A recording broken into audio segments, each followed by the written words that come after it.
करवा चौथ के दिन सुहागिनें ये व्रत कथा जरूर सुनती है और सुनाती है। कथा इस प्रकार है। प्राचीन काल में एक साहूकार के 7 पुत्र और एक पुत्री थी। जब पुत्री बड़ी हुई तो उसका विवाह कर दिया गया। जब कार्तिक कृष्ण पक्ष की चतुर्थी आई तो कन्या ने करवा चौथ का व्रत रखा। लेकिन 7 भाइयों की लाडली बहन को चंद्रोदय से पहले ही भूख सताने लगी। उसका मुरझाया हुआ चेहरा उसके भाइयों से देखा नहीं गया। अतः वे कुछ उपाय सोचने लगे। उन्होंने अपनी बहन से चंद्रोदय से पहले ही भोजन करने को कहा, लेकिन वह नहीं मानी। उसने कहा जब तक चांद नहीं निकलेगा वह भोजन नहीं करेगी। तब भाइयों ने एक योजना बनाई और पीपल के पेड़ के नीचे एक छलनी की आड़ में दीपक लगाया और कहा, देखो चंद्रोदय हो गया है, उठो अर्घ देकर भोजन करो। बहन अपने भाइयों की यह चाल समझ नहीं पाई और उसने नकली चांद को अर्घ देकर अपना व्रत खोल लिया। भोजन करते ही उसका पति मृत्यु को प्राप्त हुआ। वह रोने चिल्लाने लगी।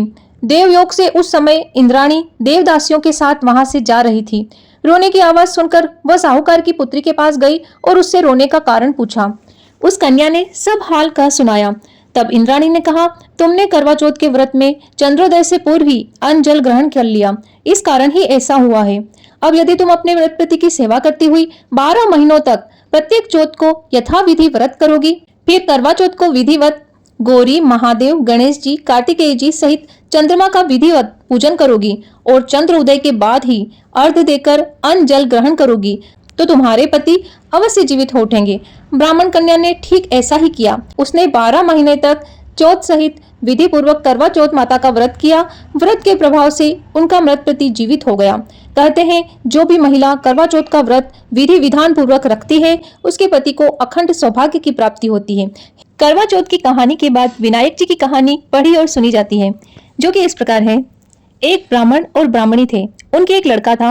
लड़का गजानन जी का परम भक्त था। दिन रात गजानन जी की सेवा में लगा रहता, घर का कोई काम नहीं करता। इससे ब्राह्मणी बहुत दुखी होती और लड़के को सारा दिन लड़ती और कहती कि घर का कोई काम धंधा कर। इस बात पर घर में रोज झगड़ा होता। लड़का बहुत दुखी हो गया और एक दिन गजानन जी महाराज का नाम लेकर घर से निकल गया और सोचने लगा, आज तो मैं गजानन जी भगवान से मिलकर ही घर आऊंगा। लड़का जब गजानन जी, जय गजानन जी महाराज जी, जय गणपति जी महाराज जी बोलते बोलते दूर गहन जंगल में चला गया और जोर जोर से गजानन जी को पुकारने लगा। लड़के को डर भी लगने लग गया था। अब जोर जोर से रोते रोते बोलने लगा, जय गजानन जी की, जय गजानन जी की। तब गजानन जी का सिंहासन हिलने लगा।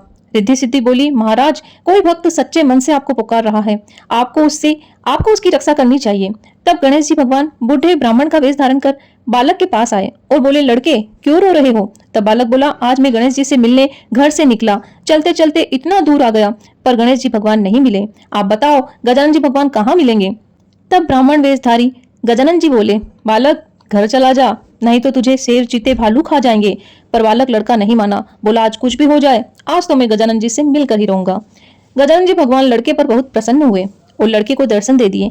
लड़का गजानन जी को देखकर बहुत प्रसन्न हुआ। तब गजानन जी बोले, लड़के मांगन चाहे सो मांग ले, मैं तुझे सब दे दूंगा।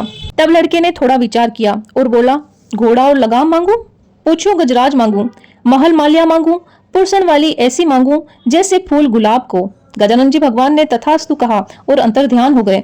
लड़का घर आया तो देखा झोपड़ी की जगह महल बन गया, बाहर घोड़ा खड़ा है, अंदर गया तो पीढ़े दुल्हन बैठी है। लड़के की माँ बोली, तेरे गजानन जी से तो बहुत पुण्य प्रताप हुआ है, आज से हम सब गजानन जी की पूजा अर्चना किया करेंगे। सब बहुत प्रसन्न हुए। हे भगवान, जैसा कि उस लड़के के अन्न धन के भंडार भरे वैसा हम सबकी भरना, कहते और सुनते सबकी भरना। विनायक जी महाराज की जय हो।